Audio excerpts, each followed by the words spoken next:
Ligeia. La voluntad está allí yacente, mas no muerta.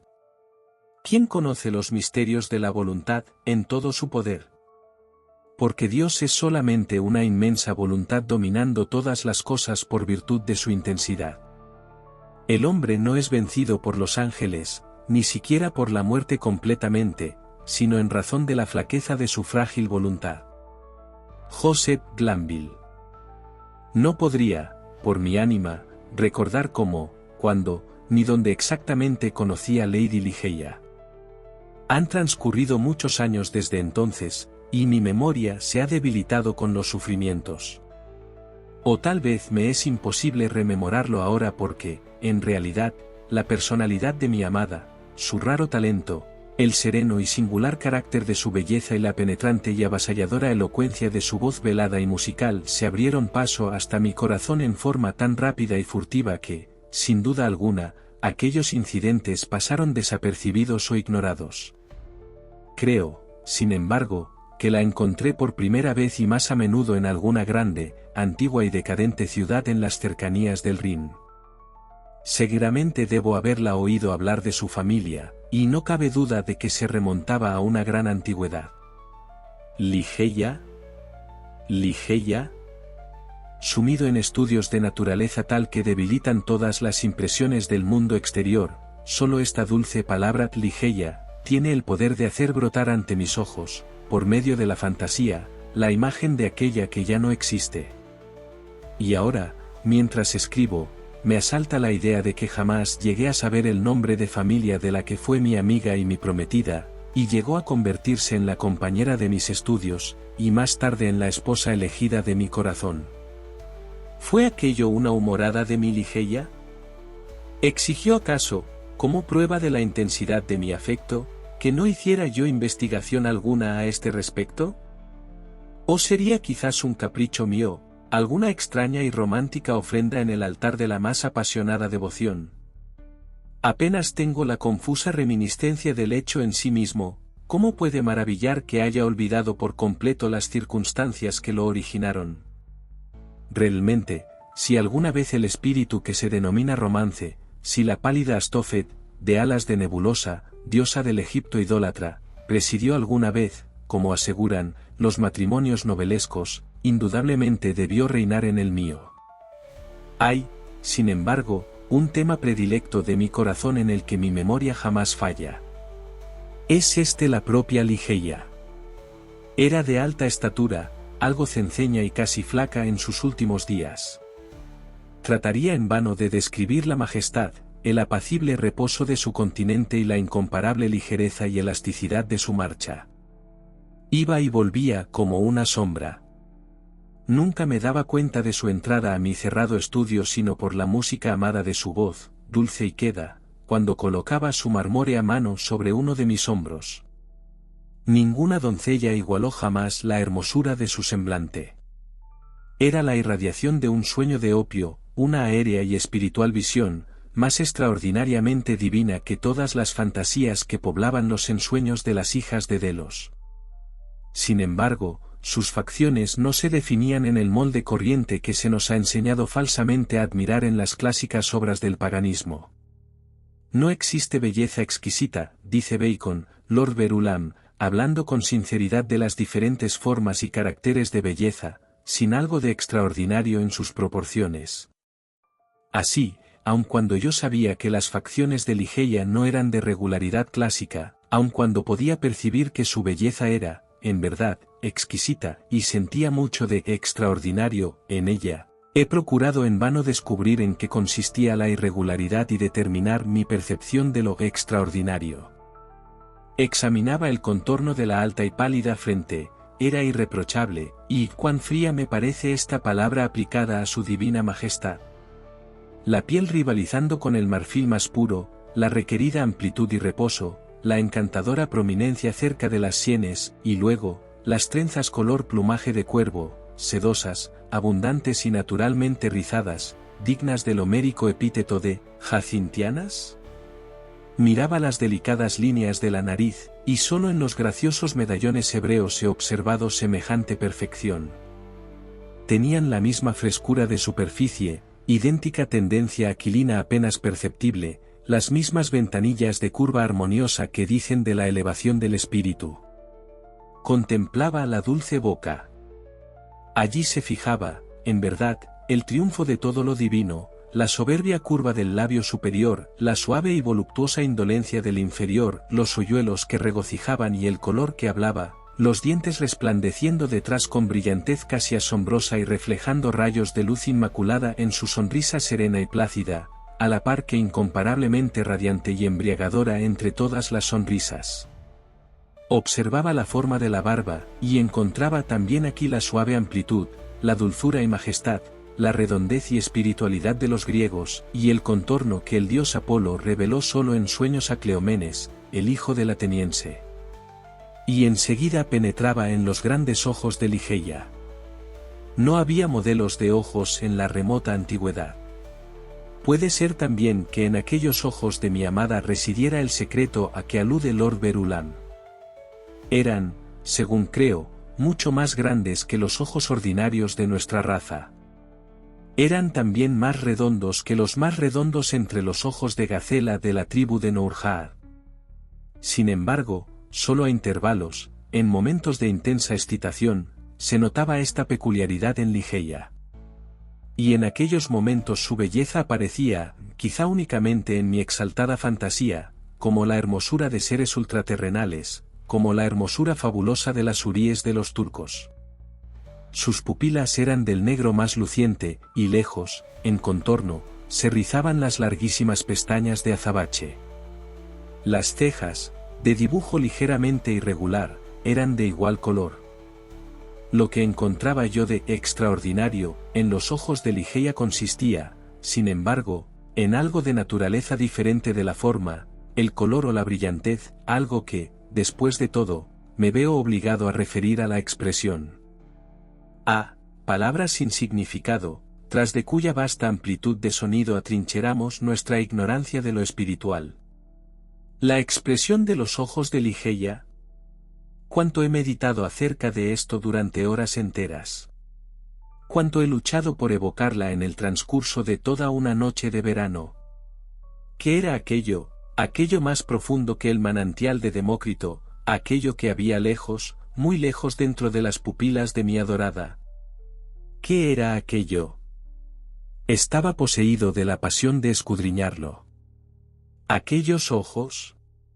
Aquellos orbes inmensos, brillantes, divinos. Llegaron a convertirse para mí en las estrellas gemelas de Leda, y yo para ellas en el más apasionado de los astrólogos. No hay sensación más irritante entre las 1000 anomalías de la mente que el hecho, a que jamás se ha prestado atención en los colegios, según creo, de que en el esfuerzo para rememorar cualquiera cosa olvidada por largo tiempo, llegamos a menudo hasta el borde mismo de la reminiscencia, sin poder al cabo traer a la memoria lo que deseamos. Así, cuán frecuentemente durante el curso de un intenso escrutinio de los ojos de Ligeia, sentía que me aproximaba al conocimiento pleno de su expresión, lo sentía cerca, pero no en mi poder aún, y al fin volvía a escaparse por completo. Y, extrañeza, misterio entre todos, encontraba en los objetos más comunes del universo un círculo de analogías con esta expresión. Quiero decir que en el periodo subsecuente a la toma de posesión de mi espíritu por la hermosura de Ligeia, que reinaba allí como en un trono, experimentaba al contacto de muchas existencias del mundo material un sentimiento semejante al que me producían siempre sus inmensas y luminosas pupilas. No me es posible, sin embargo, definir ni analizar este sentimiento, ni siquiera observarlo con claridad. Reconocía su expresión algunas veces, permitid que lo repita, en el rápido desarrollo de una vid, en la contemplación de una falena, una mariposa, una crisálida, un arroyo de agua corriente. La he sentido en el océano, en la caída de un meteoro. La he encontrado en la mirada de personas de mucha edad.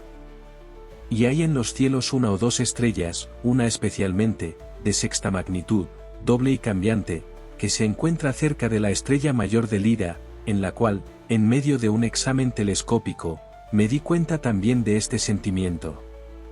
Me he sentido lleno de su fuerza al escuchar ciertos sones de instrumentos de cuerda, y muchas veces leyendo determinados pasajes de algunos libros. Recuerdo muy bien un trozo de una obra de Joseph Glanville que, quizás simplemente en razón de su originalidad, ¿quién podría decirlo?, nunca dejaba de inspirarme el mismo sentimiento. La voluntad está allí yacente, mas no muerta. ¿Quién conoce los misterios de la voluntad en todo su poder? Porque Dios es solamente una inmensa voluntad dominando todas las cosas por virtud de su intensidad. El hombre no es vencido por los ángeles, ni siquiera por la muerte completamente, sino en razón de la flaqueza de su frágil voluntad.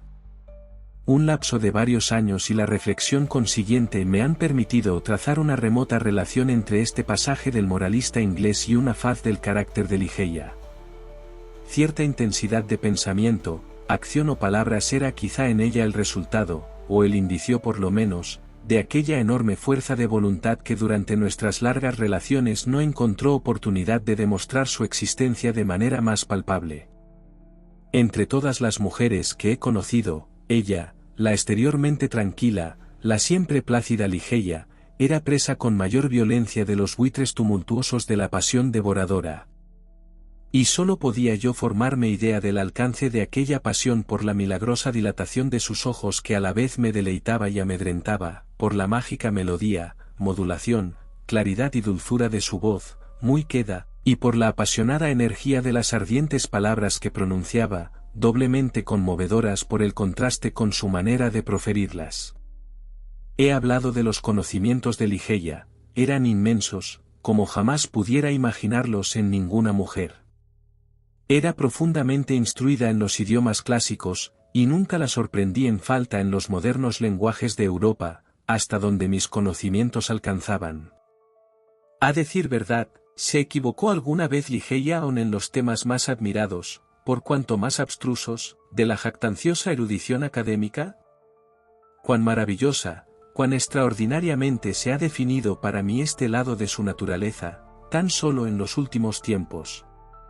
Decía que su saber era tan vasto como jamás pude suponerlo en una mujer, mas, donde existe el hombre que, como ella, haya atravesado triunfalmente los vastos dominios de la ciencia moral, de la física y de las matemáticas.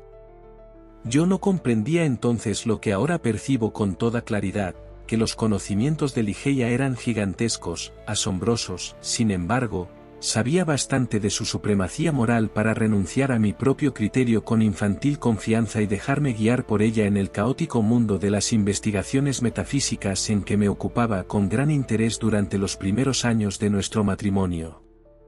Con qué inmenso triunfo, con qué vívido deleite, con cuánto de todo aquello que es etéreo en la esperanza, sentía, al inclinarse ella sobre mí en los estudios, sin buscarla ni comprenderla, aquella deliciosa mirada dilatándose por grados ante mis ojos, y a través de cuyo largo, radiante y virgen sendero podría al fin alcanzar la meta de una sabiduría demasiado adorablemente preciosa para no estar vedada a los mortales. Imaginad ahora cuán agudo sería el pesar con que contemplé años más tarde cómo brotaron alas a mis justas esperanzas, y volaron con ella a la inmensidad. Sin Ligeia, yo era como un niño extraviado tentando en la obscuridad. Su presencia, las lecturas que ella acometía sola, iluminaban vívidamente los innumerables misterios de la ciencia del trascendentalismo en que me hallaba sumergido. Faltándome la lumbre radiante de sus ojos, los caracteres antes brillantes y dorados volvíanse más opacos que el plomo saturnino. Y aquellos ojos brillaban cada vez menos y con menor frecuencia sobre las páginas que yo leía. Ligeia estaba enferma. Los extraños ojos refulgían con resplandor demasiado glorioso, los pálidos dedos adquirían los tonos de transparente cera de la tumba, y las azules venas de su elevada frente hinchábanse y bajaban impetuosamente a impulsos de la más ligera emoción.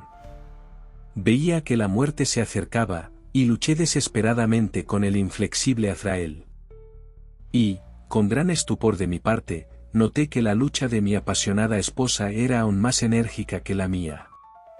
Muchos rasgos de su altivo carácter me habían dejado la impresión de que la muerte no aportaría para ella sus habituales terrores, pero no era así.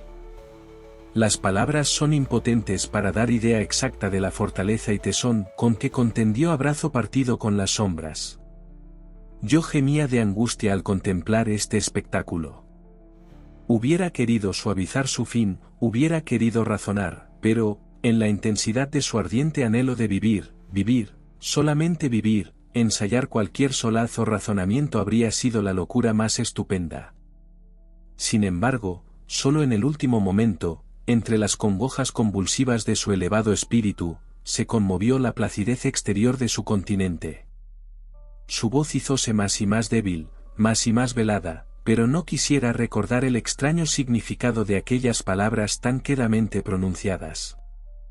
Mi cerebro se extraviaba mientras escuchaba extasiado una melodía sobrenatural, hipótesis y aspiraciones que jamás conoció antes la humanidad.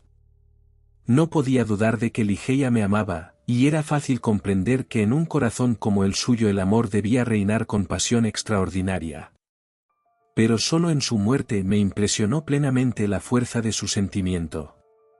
Oprimía mis manos durante largas horas y desplegaba ante mí los tesoros de su alma, que eran ya idolatría más que apasionada devoción. ¿Qué había hecho yo para merecer la bendición de tales confesiones? ¿Y qué había hecho para merecer el anatema de perder a mi adorada en la hora misma de recibirlas? No puedo soportar detenerme más tiempo en este tema.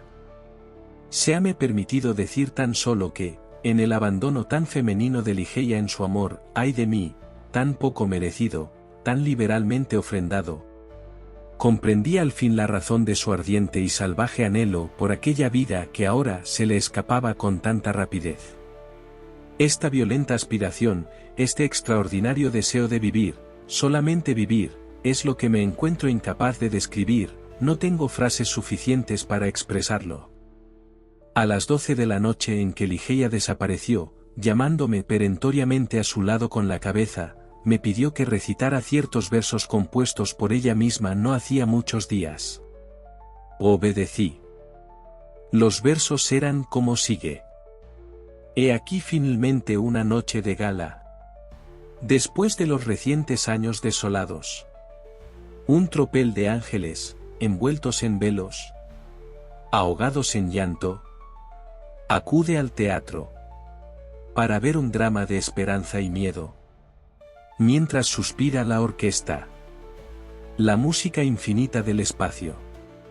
Bufones en lo alto con disfraz de dioses. Gruñen y murmuran agitándose.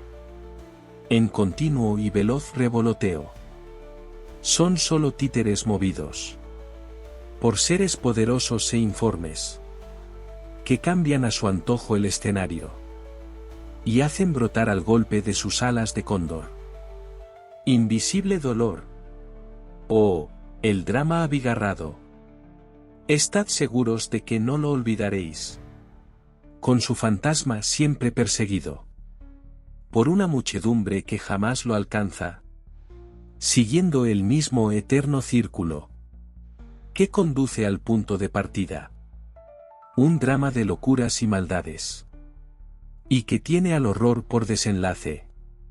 Pero, ved, entre la algazara de los cómicos, y desde los desiertos bastidores, aparece arrastrándose una forma, color rojo de sangre.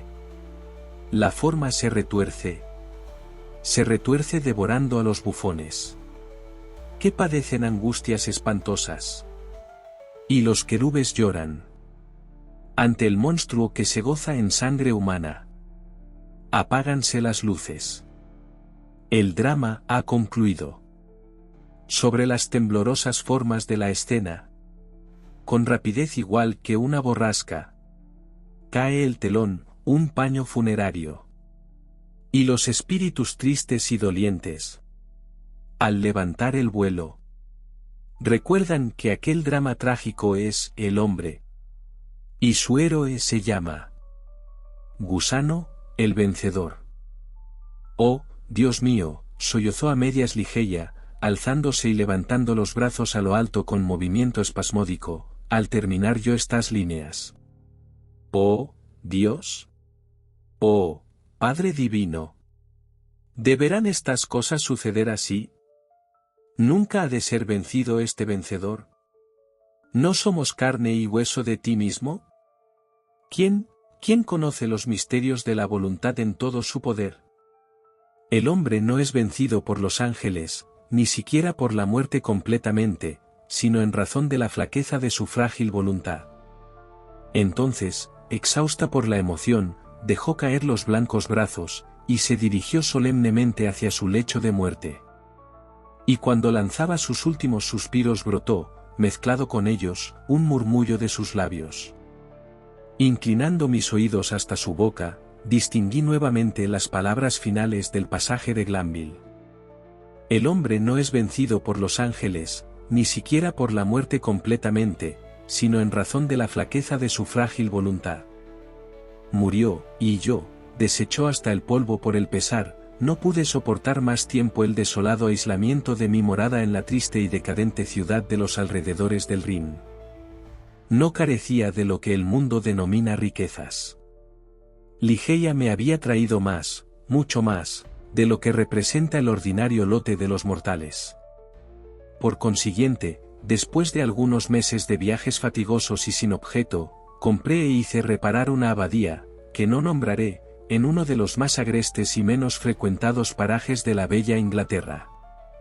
El tétrico y fantástico tamaño del edificio, el aspecto casi salvaje del dominio, los numerosos recuerdos melancólicos y de antiguo venerados que se relacionaban con la posesión tenían mucho de común con el sentimiento de amargo abandono que me llevaba a esta remota e insociable comarca del reino.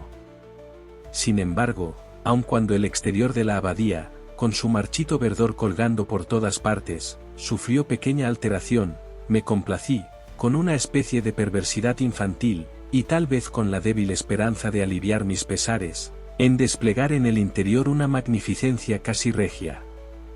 Tenía desde la infancia una afición especial a esta clase de locuras, la que volvió a mí como una extravagancia provocada por el dolor. ¡Ay de mí! Comprendo ahora cuánto había de incipiente insania en el derroche de aquellas exquisitas y fantásticas draperías, en las solemnes esculturas egipcias, en la original mueblería y cornisas, en los recamados bizarros diseños de los tapices de oro. Había llegado a esclavizarme por completo en los lazos del opio, y mis obras y mis órdenes tomaban el colorido de mis sueños. Mas no debo detenerme a detallar tales absurdos. Permítime solamente hablar de la cámara por siempre maldita a la que, en un momento de alienación mental, llevé desde el altar como mi esposa, como la sucesora de la inolvidable Ligeia, a la rubia, de ojos azules, Lady Rowena Trevanion, de Tremán. No existe la más pequeña parte de la arquitectura y decoración de aquella cámara que no esté ahora visible ante mis ojos. Donde estaban las almas de los altivos antepasados de la familia de mi novia, cuando por su ansia de oro permitieron atravesar el umbral de una habitación, decorada en tal manera, a una doncella, su hija muy amada.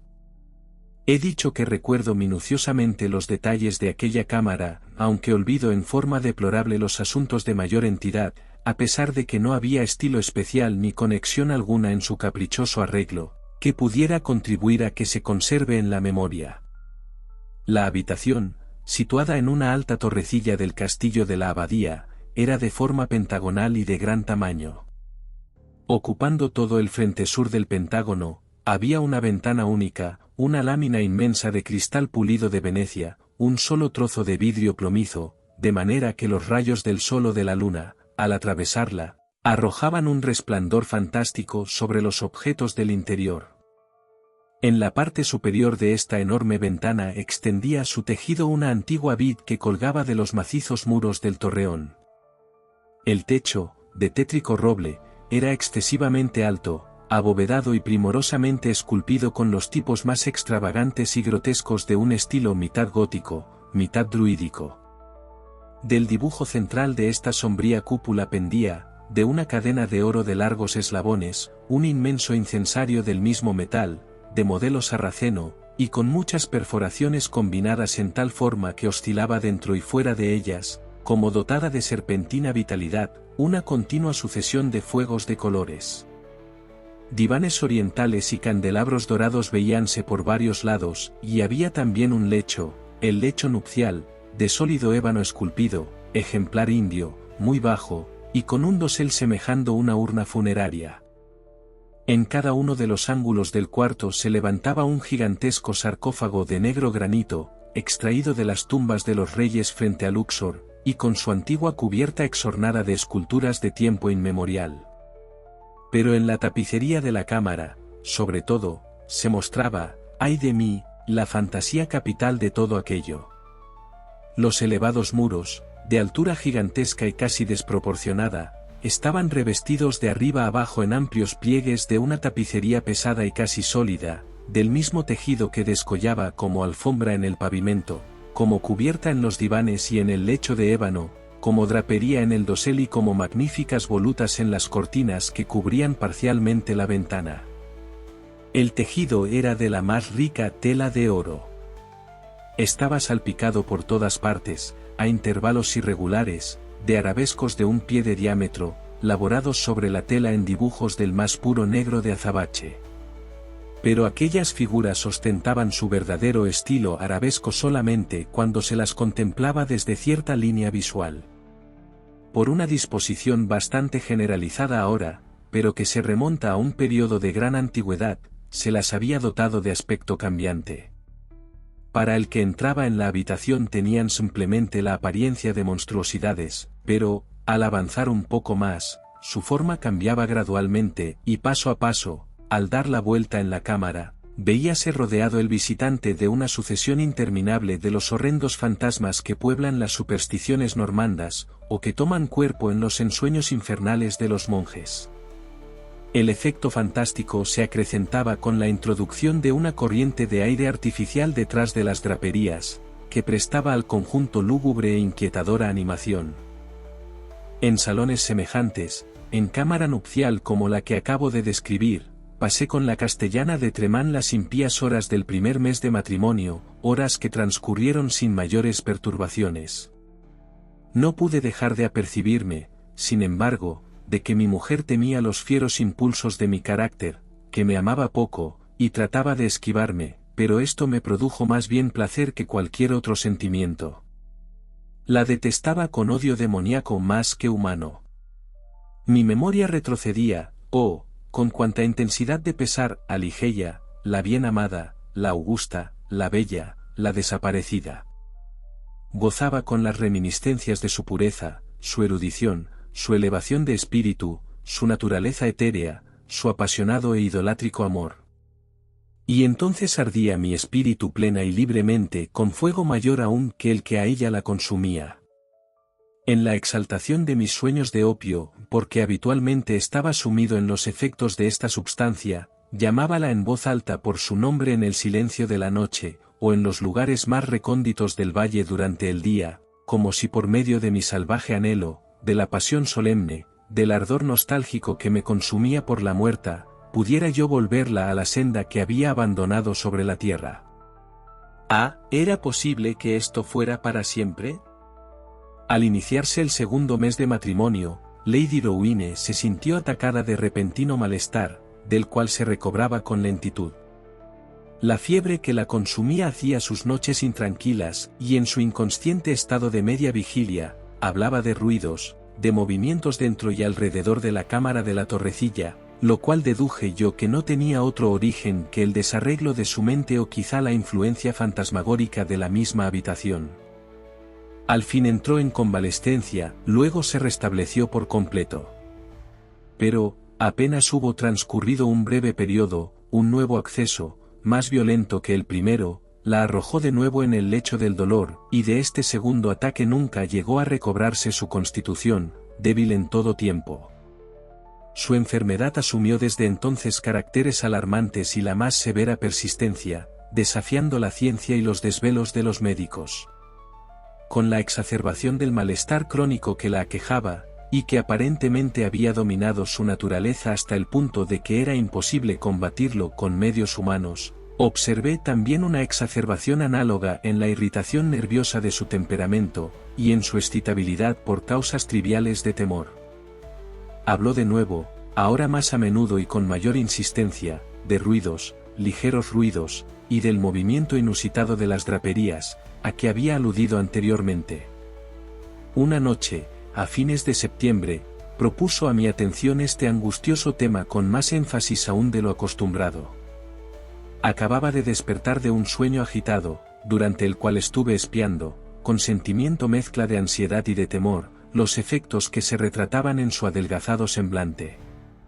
Sentéme al lado del lecho de ébano, sobre uno de los divanes de la India. Ella se enderezó a medias y habló, en ardiente murmullo, de los sonidos que en aquel mismo instante oía, pero que yo no podía escuchar, de los movimientos que ella veía, pero que yo no podía percibir.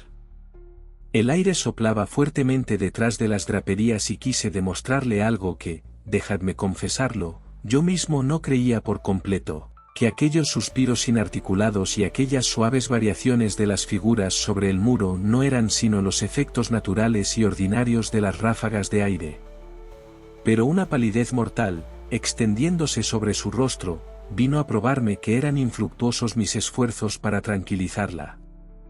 Parecía que estaba a punto de desfallecer, y no había criados al alcance de la voz. Recordé el sitio donde se había depositado una ánfora de vino ligero ordenado por los médicos, y me apresuré a atravesar el aposento para procurárselo. Pero, al detenerme debajo de la luz del incensario, dos circunstancias de naturaleza sorprendente atrajeron mi atención. Sentí que algún objeto palpable aunque invisible había pasado ligeramente cerca de mí, y observé sobre la dorada alfombra, en el centro precisamente del resplandor suntuoso del incensario, una sombra débil, vaga, angelical, algo semejante a lo que podría definirse como la sombra de una sombra. Pero yo estaba aturdido con los efectos de una dosis exagerada de opio y no me preocupé de estas cosas, ni hablé de ellas a Rowena. Habiendo encontrado el vino, crucé de nuevo la habitación, llené una copa y la aproximé a los labios de la desfalleciente señora. Habíase recobrado un tanto, sin embargo, y cogió ella misma el vaso, mientras yo me hundía en un diván cercano con los ojos fijos en su semblante.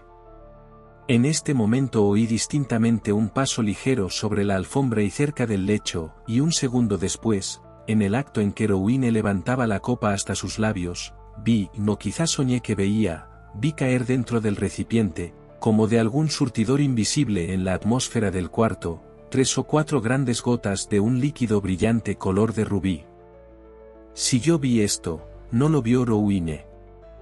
Bebió el vino sin vacilar, y yo me abstuve de hablarle de este incidente que, bien considerado, debe haber sido únicamente el resultado de una exaltada fantasía, en mórbida actividad por el terror de la dama, por el opio y por la hora.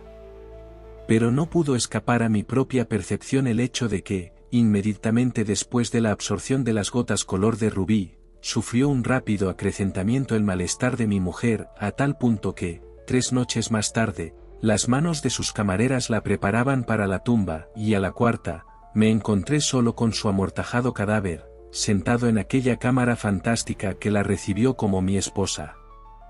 Extravagantes visiones, engendradas por el opio, revoloteaban como sombras a mi alrededor. Mirábalas con ojos inquietos posarse sobre los sarcófagos en los ángulos de la habitación, sobre las cambiantes figuras de la tapicería y entre el serpenteo de los fuegos diversamente coloreados en el incensario que pendía en el centro de la habitación. Mis miradas se dirigieron entonces, recordando los incidentes de una de las noches anteriores, al espacio debajo de los rayos del incensario, donde había percibido el débil reflejo de una sombra. No estaba allí ahora, sin embargo, y, respirando con más libertad, torné mis ojos hacia la rígida y pálida figura que yacía sobre el lecho.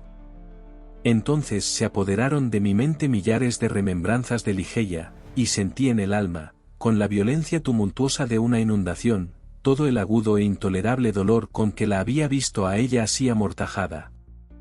La noche transcurría, y en tanto yo continuaba mirando el cuerpo de Rowena con el pecho lleno de amargos pensamientos por la única y supremamente bien amada. Sería la medianoche, o más temprano quizá, o quizá más tarde, porque no me había dado cuenta del tiempo transcurrido, cuando un suspiro suave y apagado, pero muy distinto, me sorprendió en medio de mi ensueño. Sentí que venía del lecho de ébano, del lecho mortuorio. Escuché en una agonía de supersticioso terror, mas no hubo repetición del sonido. Esforcé mi visión tratando de descubrir cualquier moción del cuerpo, pero no se percibía ni la más ligera. Sin embargo, no podía engañarme. Había oído el rumor, aunque débil, y mi alma se había despertado dentro de mí. Deliberada y persistentemente conservé mi atención fija sobre el cadáver. Muchos minutos transcurrieron, sin embargo, antes de que se presentara ninguna circunstancia que pudiese arrojar luz sobre el misterio. Hízose al fin evidente que un ligerísimo, muy débil, matiz de colorido subía a las mejillas y a lo largo de las pequeñas venas hundidas de los párpados. Dominado por una especie de horror o pavor inexplicable, para expresar enérgicamente el cual no existen palabras suficientes en el lenguaje humano, sentí que mi corazón cesaba de latir y que mis miembros se volvían rígidos sobre el asiento. Pero el sentimiento del deber contribuyó al fin a devolverme mi presencia de ánimo. No podía dudar por más tiempo de que nos habíamos precipitado en los preparativos, que Lady Rowena vivía todavía. Era necesario procurar una reacción inmediata, pero la torrecilla estaba lejos de la parte de la abadía habitada por los criados, y nadie se encontraba al alcance de la voz. No había forma de llamarlos sin abandonar la habitación por algunos minutos, y no podía aventurarme a proceder así.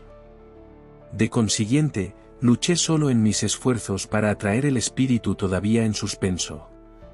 Tras corto tiempo, sin embargo, pudo notarse que se presentaba una recidiva, desapareció el color de las mejillas y párpados dejando una palidez mayor aún que la del mármol, los labios se recogieron y fruncieron nuevamente en la expresión lúgubre de la muerte, una repulsiva y viscosa frialdad extendióse con rapidez en toda la superficie del cuerpo, y sobrevino casi instantáneamente la acostumbrada e inflexible rigidez mortal.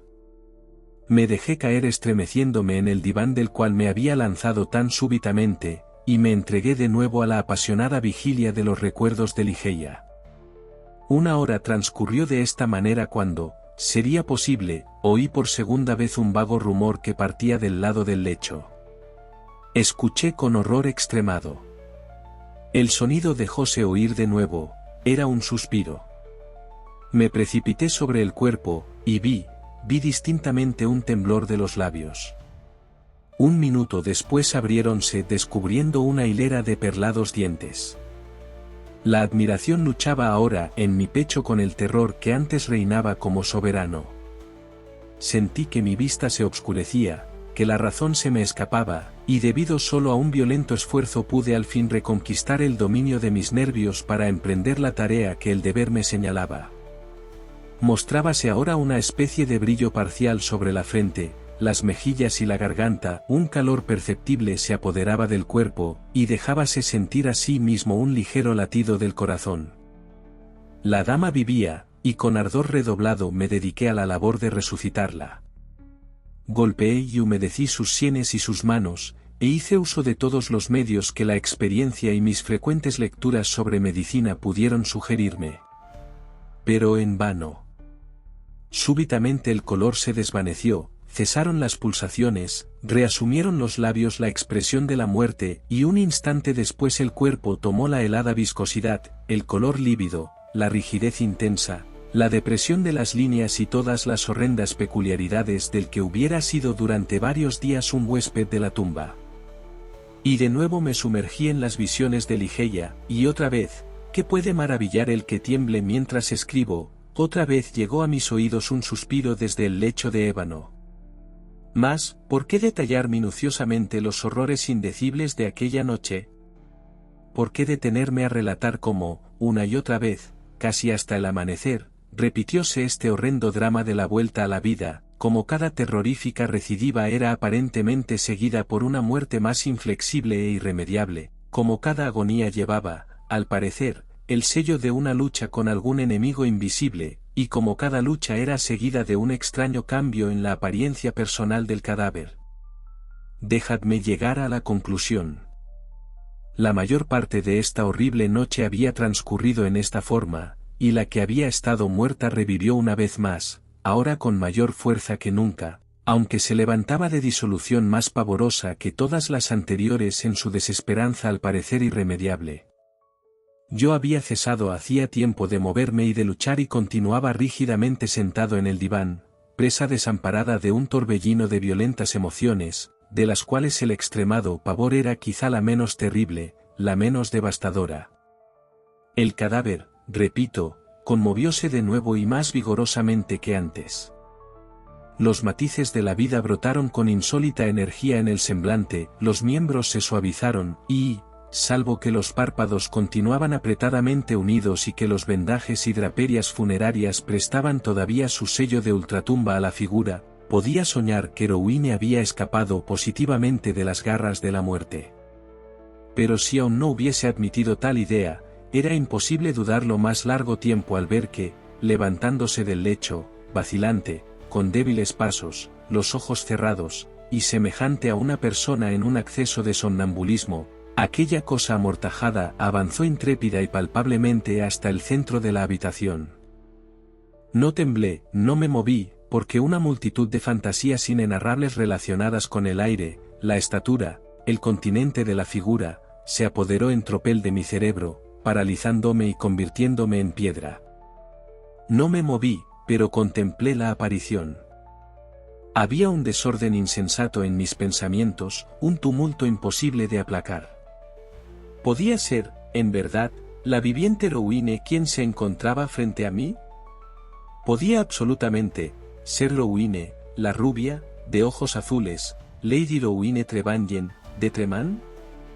¿Por qué lo había de dudar? El vendaje estaba apretadamente colocado cerca de la boca, pero ¿podía aquella no ser la boca de la viva castellana de Tremán? ¿Y las mejillas? Había rosas como en la plenitud de la vida, sí, en rigor, estas podían ser las lindas mejillas de la señora de Tremán vuelta a la vida. Y la barba, con sus hoyuelos, como en plena salud, podía no ser suya. Pero entonces, ¿habíase vuelto más alta después de su enfermedad? ¿Qué locura tan imposible de expresar se apoderaba de mí con estos pensamientos? Un salto, y me arrojé a sus pies. Estremeciéndose a mi contacto, dejó caer de su cabeza el vendaje funerario que la envolvía, y se deslizaron en la iluminada atmósfera de la cámara, pesadas masas de cabello largo y desordenado. Era más negro que el ala del cuervo a la medianoche. Y entonces, abriéronse suavemente los ojos de la figura que se hallaba delante de mí. Aquí, entonces, en verdad, proferí en un gran clamor. ¿Puedo acaso equivocarme? ¿Lo podría jamás? Estos son los redondos, los negros y extraños ojos de mi perdido amor, de Lady Ligeia.